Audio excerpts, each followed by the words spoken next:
Hey everyone, this is Cassie Green, Content Director of Apparelist and Editor at Printing United Alliance. And this is Christine Shreve, founder of the Women in Garment Decoration Facebook group. And you're listening to Threads of Change, a new kind of discussion for the printing industry. It's time to talk about how we can inspire change.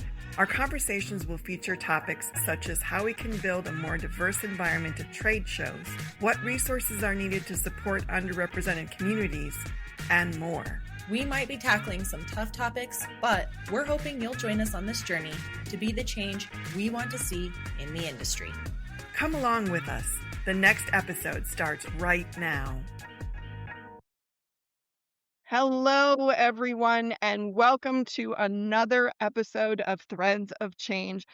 We have, I have to say, one of my most favorite people on the planet on the show today. I love her so much. She's been a friend for, decades now almost, probably. Good Lord. Anyway, yeah, exactly. Carolyn Cagle from Strikke Knits, and God, I hope I said that right, because I called it Strikke right for years. But we are here to talk about what I think is going to be a really helpful subject for a lot of you, which is being a small business owner and being in local government. And since that's our topic, the first thing I want to ask Carolyn, because you are here as our expert, is how or why did you get into local government? What prompted that to happen?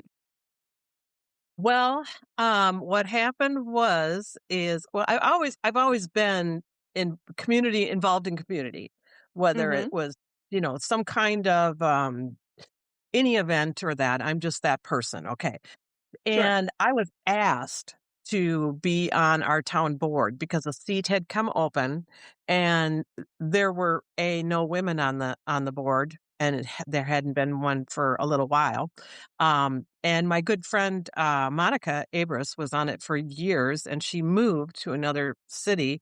But mostly it was because someone asked me. They literally came to my shop and they said, I think that you would be a good candidate for the seat because of the fact that I knew the community.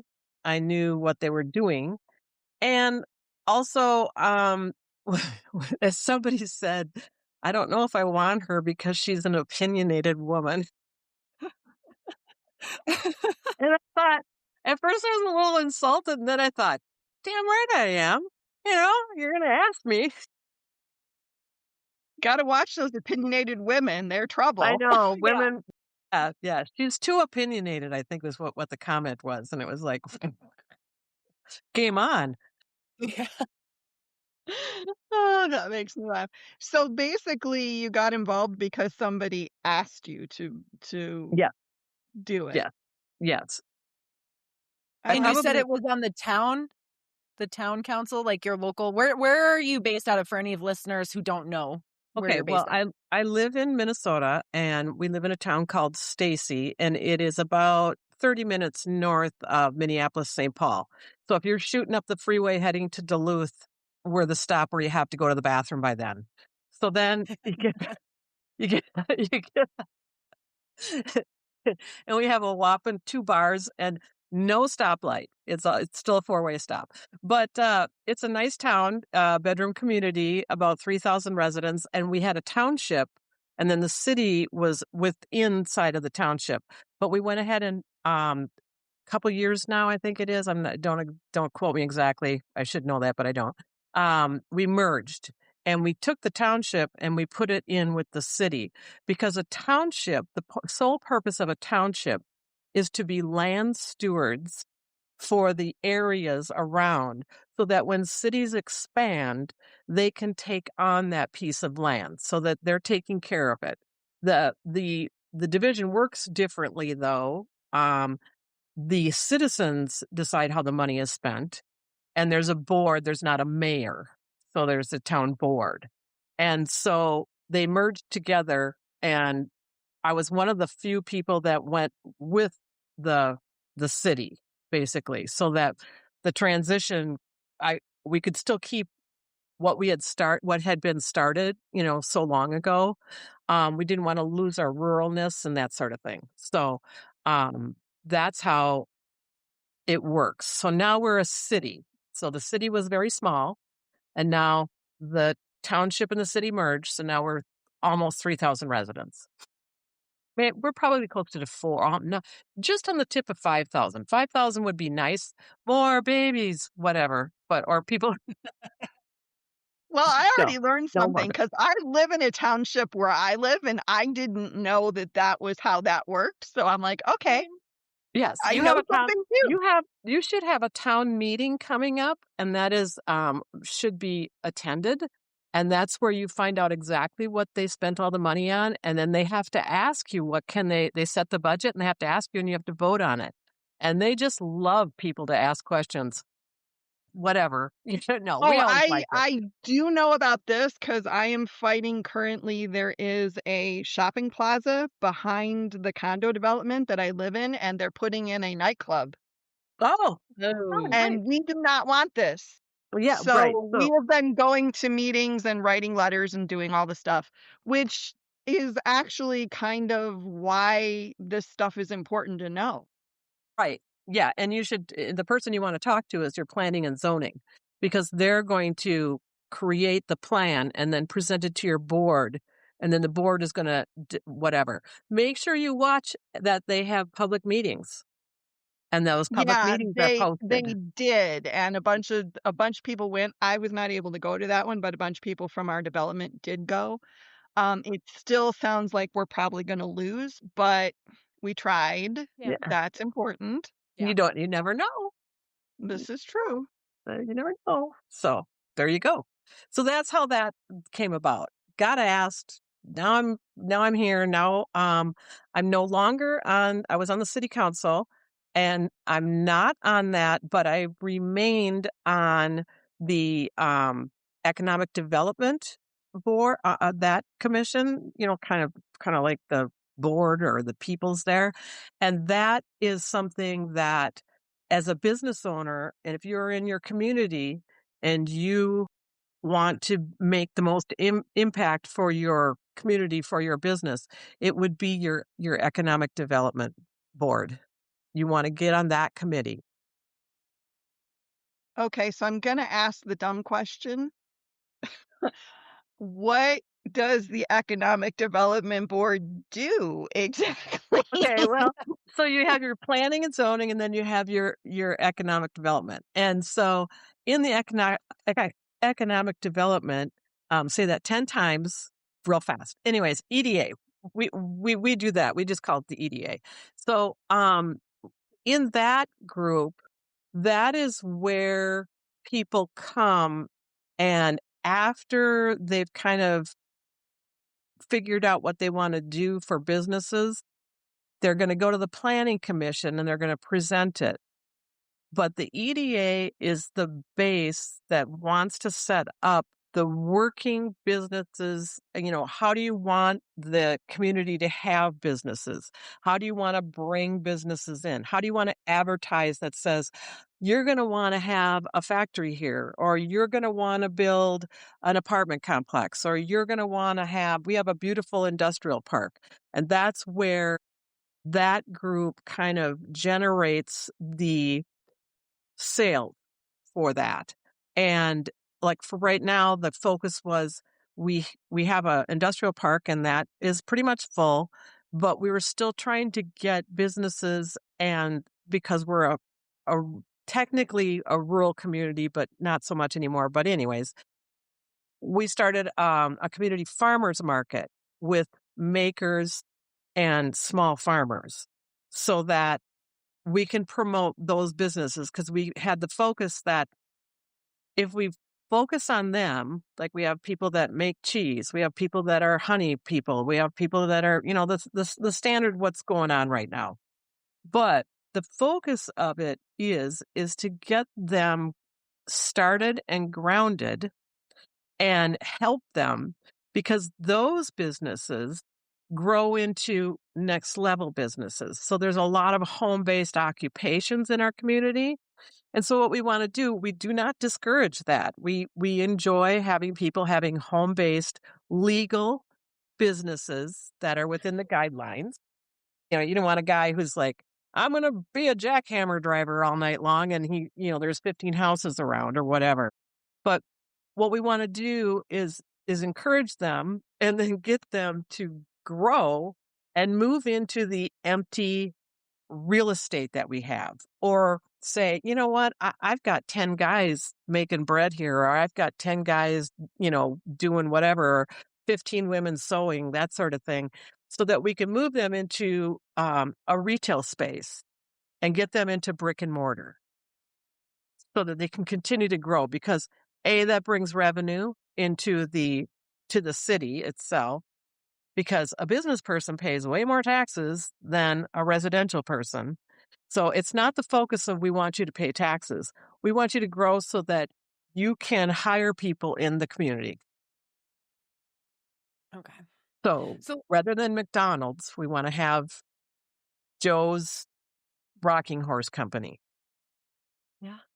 So as someone who also is a business owner, entrepreneur, all of these things, you are sort of coming at this from two different angles, right? You're a small business owner, so you are part of, the growth, or you have been and all that, but you're also part of this, government that is helping develop that, approve it, grow it, encourage people to be a part of it. That's got to be a lot. Is it worth being involved on both sides? Yes, absolutely. Because for one thing, you can help, not that, okay, so there's two ways of looking at it. Some people go into politics and do this sort of thing for their own personal benefit. Some people go into it so that the community benefits. And if the community benefits, then your business benefits. That means there's more people, there's more reason to come here, that sort of thing. So if you're going to make sure that if you're going to play on both sides of the street, you've got to be open-minded. You have to understand that your way is not the highway. And you have to make sure that your vision about your business is in line with what's happening in your community.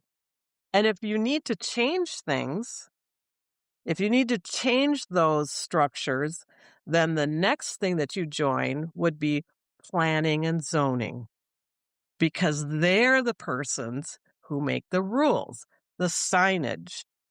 Do you need a parking lot? Do you have to have tar in your parking lot? Can you have gravel in your parking lot? Do you need curbs? Do you need lights? Is your lights they have to be pointing down? Is your sign only allowed in front of your building to be 2 by 3.5? What the hell? Why would I bother doing that? Or is your sign allowed to be 8 by 10 feet, and it's lit up and it's just not in the right zone? That's what your vision is for your business. Then also, your business has to fit in the area that best promotes that place. So you can't, if you're going to be I do my embroidery shop, and it is in my home, and I do have a permit for that. Okay. If I were to expand, or if I wanted to sell retail inside of there, if I wanted to have a store where somebody comes in and randomly shops, that can't happen here. That has to go to a retail spot, because now you have people coming all the time. And these people that are around me, they're neighbors. They didn't choose to live next door to Carolyn's Walmart Sewing Center, Right. And I'm considerate of that. Because I wouldn't want it. I just think to myself, or you're going to think to yourself, what would you want? Do you want to live next door to that if you're that? Mm-hmm. Well, and I think about it because, and that's so interesting you bring that up. My ex-sister-in-law had wanted to start a in-home daycare, and they had to have meetings about it when she was in her home and all those things, and there were people who said, "Hey, look, I just don't wanna live next to a daycare." Mhm. Period. And so these are all things you don't think about, not necessarily. Some people think about it, some Right. people don't. Right. So But that's what the planning and zoning board is mhm, for. That's where mhm. you go and you find out what those parameters are. And every community, whether it's a city, a state, whatever, they have their book that has their zones. You have your retail zone, you have your industrial zone, you have your agricultural zone, and there's certain businesses that belong in those areas. And it's not because a lot of times people think, oh, you just don't want us here. And I'm like, no, it's because, okay, so you are going to be a builder and you're going to be building arbitrarily tiny houses. They're like, yeah. I'm like, okay. So now you're on my road with big trucks, and the road is not built for that. So we have corridors and places where the infrastructure supports that. Am I getting too technical? Is it No, boring? I don't think so because, um, it's so funny because I have worked in I've worked in the print industry as a, journalist in a variety of capacities, whether that's on, like, the promotional product side or now on, like, the apparel side, and everybody always all of our quote, unquote, "business experts" have always been like, "Oh, get involved in local government. You should be attending these meetings," and all this stuff, but not a lot of people are talking about why you should be What paying attention to these exactly? things. And the focus of your community, I just want to stress this so much after sitting for almost 10 years on the board. The focus of a community is not to make sure that things don't happen. It is to make sure that it happens in the right spot for the right business for the right reasons. So when people say, a small town, you going in for a beer, you're still going to get a lecture. So people are like, "Oh, they don't want them to be there." I'm like, "That's not true. It's not that we don't want them. We want them to be successful, and we want them to be in the spot that's going to help them." Well, let's hit because I think it's a good question. Because a lot of small businesses may not know this, which is what do you think the biggest challenge is for a small business if when you're dealing with local regulations and licensing and all that kind of stuff? Like you were talking about planning and zoning, so you need to know what they do, but a lot of small business owners probably don't. So maybe the question is not necessarily the challenge, but how do you find out about that stuff? Okay, so based on experience, this is going to be really helpful for people. Really helpful. Drove me nuts. A person would come in and they would walk in, come to the planning and zoning meeting, and they'd be on the agenda, and they'd say, I want to put in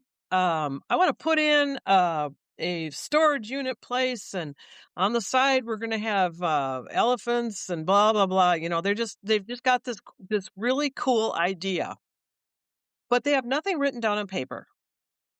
And they have no idea how much space it's going to take. They have no idea if they need buildings for it, or they have the dream. If you have the dream in your head, you are 90% there. All I want you, or what they want you to do, is to write that dream down, draw that dream out, and say, this is really what I'd like to do. And I think that the community would just be gonzo about it. And then the planning commission goes, you know what? Thank you for bringing in your idea. We can put you on the agenda for next month. If you'd like, please bring us exactly what you want to do. And we're going to ask you, you're going to contact the office. We're going to ask you, what are you going to sell or make or do? What are your hours of operations planning on being? What kind of noise is it going to make? All these things are going to pinpoint it to find out if you can. You say, well, I've got an extra 3 acres next to me. Okay, but is it zoned for that? If it's not zoned for that, it doesn't matter what happens in this world, it's not going to happen. And they don't change zoning overnight just because they think it's a great idea. Zoning is planned out for years. And yes, it does adjust because it gets reviewed. That's their job. But you need to find out, can I do this in my home? Where is it that has to be done? So no one's saying, no, you can't have your dream. What we're saying is, yes, we want you to have your dream, but here's where it has to go. This is the notch that it has to go to. And so many people do not reach out to their economic development persons in their city or their county or whatever. Every county has that. And that is the office that is free to you to go and ask questions. And when you walk in that office and say, I have a dream and this is what I want, they're going to look at you and they're going to go, wow, that's great because we have money for this. Communities have money. It comes through the counties. Cities have money for their budgets. Cities have money for their infrastructure. But if you want to do a business thing, you're going to look at your economic development persons in your county or like a lot of people are kind of freaked out with it with Small Business Association. Well, yeah, they're going to get you the money, but the economic development people in your county or your community or whatever you need, they're going to connect you with where the money is. They're going to connect you with there's a grant here, or we have this piece of property that we've been trying to develop for forever. And if you start here, we will try and get you 3 years of abatement of taxes. So you get these perks so that you can get on your feet. So I really encourage people, if they have this dream about their business, don't just walk in and hands in the pockets and start slamming off what you want to talk about. I don't care. Draw it on something, draw it out. And if they say you're going to need professional specs, you're going to need land use, whatever, it's not going to be free, but they need to understand that there are ways for communities to support you getting that information. Okay, and I just want to clarify here because I can feel it in my own head, so I'm guessing other people will feel this too. We're not necessarily talking that you need to have a full-blown business plan. No, you don't. You don't need that yet. What you first want to find out, because if you go ahead, let's say if you have a full-blown business plan, you're 90% into it. But what you want to find out is if that's your business, if that's your dream and that's what you want to do, you need to find out, where is it going to go? Mhm. Where, if you want to do this in your house, if you say, I want to be, the next country star croissant maker, is that something? Is that something that's a cottage industry? All right, that's a cottage industry. So can I do that in my home? Yes, you can, but you got to get a license for cottage industry through the state. And it's just a simple test. Might cost you, I don't know what it's going to cost. It's different everywhere, so I'm not going to name any numbers. And then you need that license, because if you're going to come to me, or not me, but our community, it's me, me, me. Anyways, if you're going to come to the community and say, I want to sell at your farmer's market, part of the paperwork is we're going to ask you, do you have a cottage license, so that we know that you're certified and you're not going to poison everybody. I'm sorry, I'm laughing, but botulism at the farmer's market. Yeah, right. I got myself some dysentery. Anyways. So, this is some of the things. So, so there's the thing. It's like no one says we don't want you to do that, We say, we want you to do it. We want you to be successful and we want you to do it correctly so you can grow. I love that. Yeah. So look at your local government and the regulations more as resources and help rather than I'm trying to get in the way of what you're doing.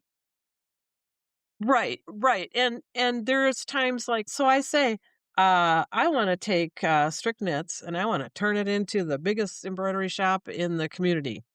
And I want to put it right here in my backyard. And I'm going to have sales, quarterly and whatever. Well, even though my neighbor is, three acres away, w- they didn't move here for that. It's not set for that. Mhm. So, that's where the mix comes in.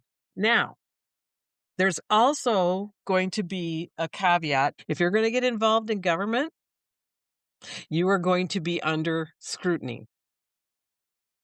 If you're Mm. going to sit on that board and you have a business, you are under scrutiny. So if you decide you're going to pop out the back of your garage and put in a double wide trailer making goat milk and whatever, everybody knows it. You're not sliding that under the rug. You're also, every time you make a decision, you have to be able, if you're on those boards, sometimes it might be a conflict of interest. When it was a conflict of interest on things, you can abstain from voting from something. The other thing, if you're on a board or a committee and you are seated there and they need things that you can do, like, for example, my city, I take care of embroidering their shirts. I take care of embroidering for the liquor store, which is owned by the city. Um, I have to have paperwork filled out and submitted, and it has to be voted on by the council, allowing me to sell. And I have to agree that I have fair pricing. I have to agree that I would not give them underpricing or overpricing. And then I have to supply all of the paperwork with my tax license and everything else. And then they have the right to say, to get bids from anyone else. It doesn't mean that I automatically get the work. Mhm. Like, I did work for the bar and I was in there yesterday and they have new hoodies and stuff on the walls. They didn't call me for that. Well, I wasn't butthurt about that. They're kind of cool. Somebody else say we're looking for a different idea. You know? I mean, that is absolutely something we wanted to talk about because as a small business owner who is also involved in local government. I mean, I'm like conjuring up visions of like the movies where you see people, swinging their political clout to like Yeah, influence their right. own agenda. I don't think that's real life, and that's what it sounds like. Well, there are communities that is a problem. That Sure. that that is a Mhm. problem. And then Sure, and sure. then the other problem is in really small communities, you have I don't know if it's the right word. Is it nepotism? Where, Yeah. you have, okay. All right. Well, that like in townships is a real hard one because everybody's related somehow.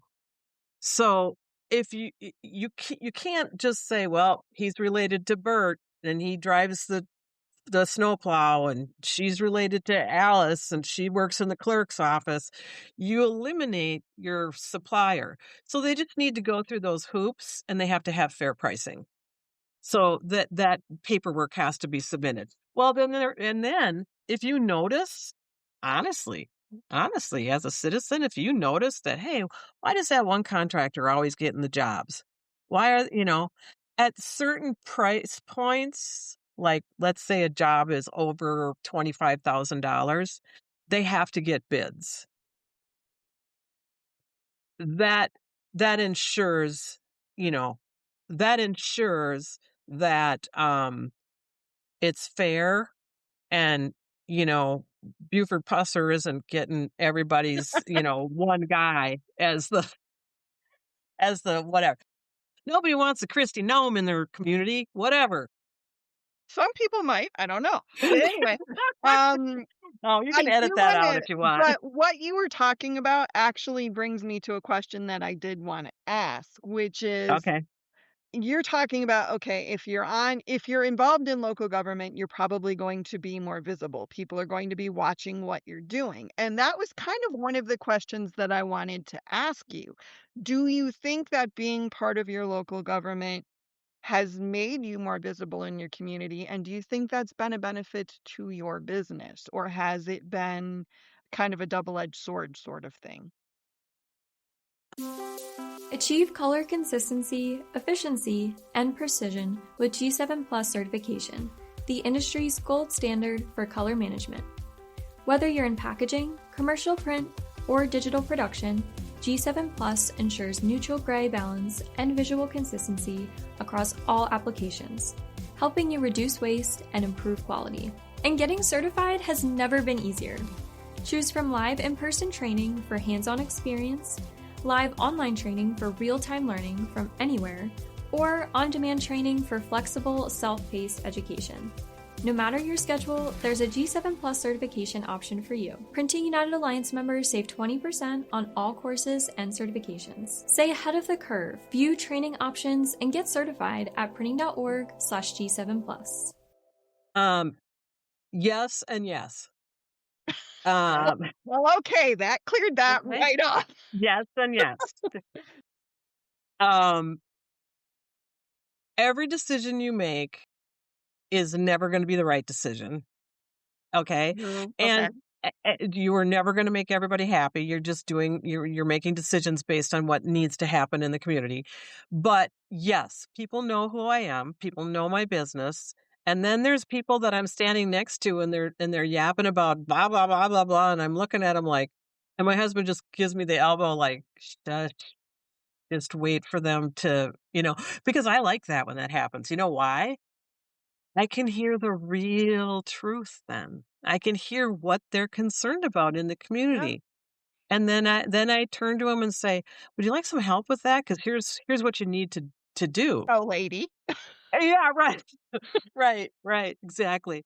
But as a business, if you're gonna be on those boards, you're gonna be under scrutiny. And you're going to be people are either gonna always say, "Oh, she wants this to happen because if she doesn't do that, she's not gonna get the shirts from the liquor store," that kind of thing. There's always gonna be that side of it. And then there's always gonna be the people who are like, "Hey, I'm so glad that you're doing the work. It looks really cool." And by the way, my tree service, we need sweatshirts, and I saw the ones you did at the bar, and can you do that for me? Yes, that has brought me a lot of business. Yes. I Yeah. also do a lot of fire department work, Well, hence yeah, but the that's because of your husband. now he's retired now, but yeah, but before, yes. Yes, my husband was a fireman, and so yes, that brought me that work. But then I have the communities around me that I do Mhm, firework for too. mhm, mhm. So, which is helpful. And I probably wouldn't have had those jobs if my husband wasn't on the fire department and I wasn't involved in the city because I have to go to those meetings. I had to go to those meetings when we would have joint powers and when they're going to spend money on you know, adding $1 million fire truck, that kind of thing. That also affects how people do business with you too. If they don't like what you decided was okay, that's Mhm, a real kick in the butt. Because Mm. when people get together with pitchforks and torches, you could just go down in a second. You just have to have good make wise decisions. You know, have good integrity. Which is something you should be doing as a small business owner anyway, right? So, Right. Right. you Nobody know. nobody needs yeah, exactly. Well, Exactly. and it sounds like from a lot of what you've said, you need to be really clear why you're doing it too. You can't go into to local government thinking, I'm doing this so I can make things go the way I want them to go and Yeah, get really rich. yes. you're not gonna win that way. A, you're not gonna be a benefit to your community. And B, if that's your sole purpose, then you get your comeuppance. Maybe you do. Maybe you become that, very successful person. But I don't know. I just always think, I guess I'm conscientious about, um, I, I guess it all boils down to is I would like people to think of my business and myself as, yeah, she really pisses me off, but you know what? We've really had some good strides, you know? Mhm. So I So don't always that agree with what she does, but I think she's doing it for good. I hope that's what they're saying. Either that or there's a voodoo doll out there someplace and I'm feeling it. They're stabbing the too opinionated voodoo doll. Right, exactly. I think we might know somebody who can make that shirt. Well, I Yeah. think we know a lot of people who could make that shirt, but I think that's an important thing to say because we get so focused on what they're doing in Washington or what they're doing in our state capital, and we don't think about what's happening right where we are and how much that can impact things. I I cannot if there's one thing I would like you guys to stress so much on this podcast is what the and I'm going to be blunt. The shit show above us and around us is something that you are not totally in control of and nothing you can touch and do right away. Mhm. But your local community, your local government, your city, your township, whatever it is, directly within months affects you and your business and your taxes and your family. And that is the place that we need to focus on. Love Because that. if you're running a great community, people will want to be there. You'll have I don't feel that communities should be so like-minded that they become dystopian. There Mm-mm. needs to be struggle because when we have struggle, then we have a consensus of we're doing the best thing. We come to an agreement. But as citizens, for gosh sakes, be aware of what your local community is doing Mhm. because those people are either going to help you or it's going to be a kick in the butt. Oh my gosh. I'm like sitting over here like, preach. I know, I'm thinking the same thing. I'm like, "Can we get T-shirts with that on it?" Right? Yes, you can. So You as we that actually as we sort of round out this episode, Yeah. okay, so we all three firmly agree that this is a good thing to at the very least pay attention to. So hopefully at least one person listening to this says, okay, yes, I feel inspired to start. I feel inspired to get involved. What, in your opinion, advice, whatever, how does what is the first step? What would you tell them as your advice If to get somebody going? doesn't walk up to you and go, "You should be on the board," Right. start it. don't do that. Yeah, it's a kiss of death for a friendship. I know. So, anyways, the first thing you need to do is you need to start attending the meetings. Do not rely on going onto Facebook and hearing what everybody's talking about because like the other day somebody said they're going to spend, $80,000 to repair the fence on the around the bar. It's like I know that's not true. So then you find out what it is. But it is really important that you attend. You don't have to go regular. You don't have to do, but you need to attend those meetings. And if you're a business, you need to attend, like pay attention to the planning and zoning. But your council or your county meeting, that sort of thing, attend those. Go to those. Every once in a while, pop in and listen to what's going on. And also, you can sit down and you can search out their websites and look at the agenda, and you can see what decisions are made. You can see what's coming up. You can see what's on hand.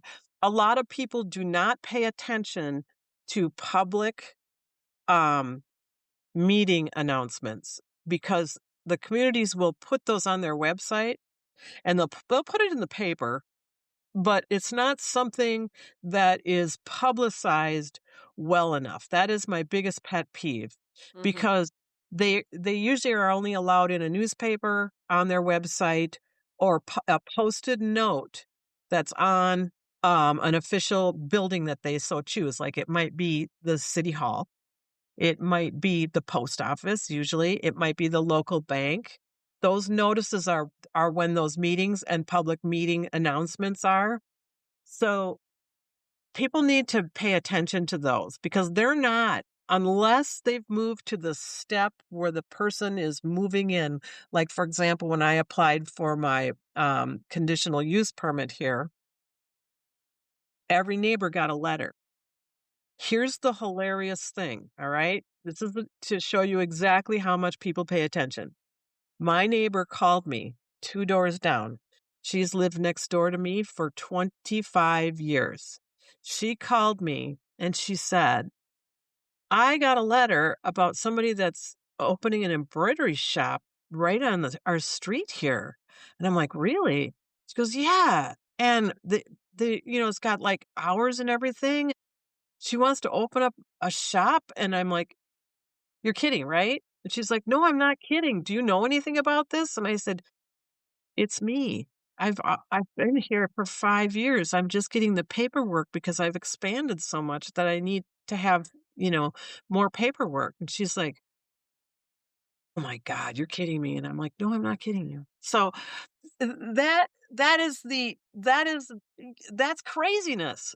So you really need, she was embarrassed, but I was just like, "What the hell?" So you really need to pay attention to that. You need to keep up on that. And little insider information, Uh-oh. if they're trying to get something to go through, they love it that you're not paying attention. They love it. They have to open that public meeting and they pound the gavel and they sit there and they go, closed meeting, now open for public comment. And they'll sit there and they'll tap their fingers and they'll, look around, look around, look around. Anybody, nothing, bam, bam, the decision's made, done. You have to pay attention to that, to what's going on within your community. I'm going to call myself out on it. I haven't paid attention so much, but I've sat in a meeting at EDA and they're talking about something and I go, "Well, he hasn't finished out his last, I noticed that he hasn't finished out his last permit requirements." And they're like, "What?" I'm like, "Yeah, go look. He hasn't finished his fence in the back. He's supposed to put up a 6-foot fence. It's supposed to go all the way to the back." So they're missing things. That guy's probably madder than hell that I brought it up. I was just yeah. Okay. That was the condition that we gave you the license to have that business. You haven't applied. So, you haven't finished your end of the deal. Well, and I also think too, and I just want to throw this out there because I know this is something I'm dealing with right now. National politics is so toxic right now. And I'm just like, I don't want to talk about any of it. I don't want to know about any of it. I don't want to think about any of it. I don't want to. Local politics is not like that. You can actually do things. Yes. So even if You you're have not more you paying have attention, even if you just are like, okay, for my mental health, I need to like detox, pay attention to the local stuff because that's different. That's different, and also too, it it's important that your community knows you're paying attention.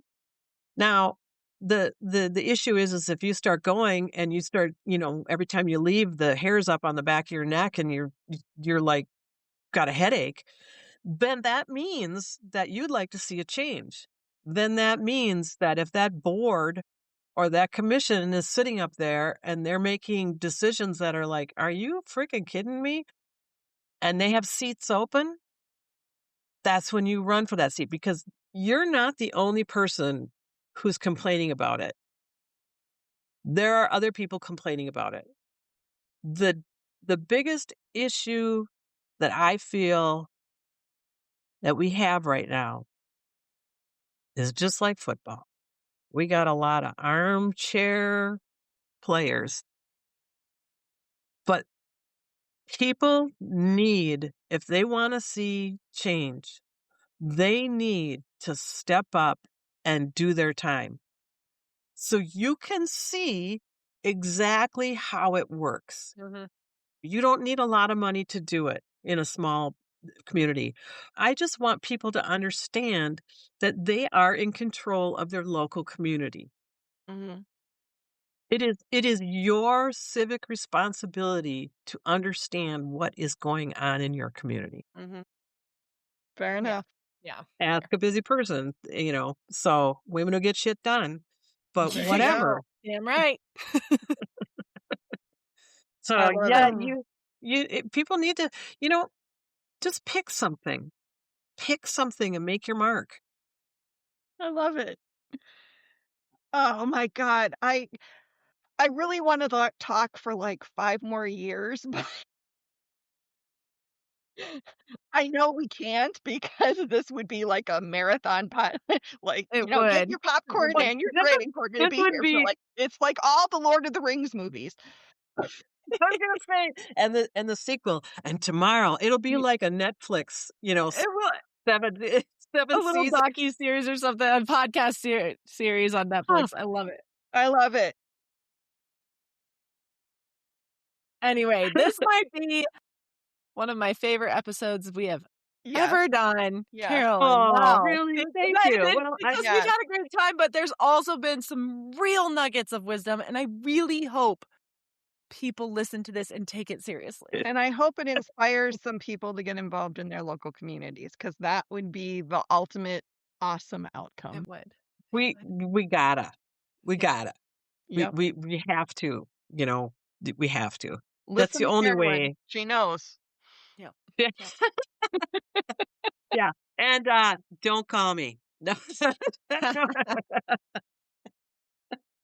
Awesome. Well, thank you, Carolyn, again for being on the show. This has been an absolute pleasure. You could You're listen to this. welcome.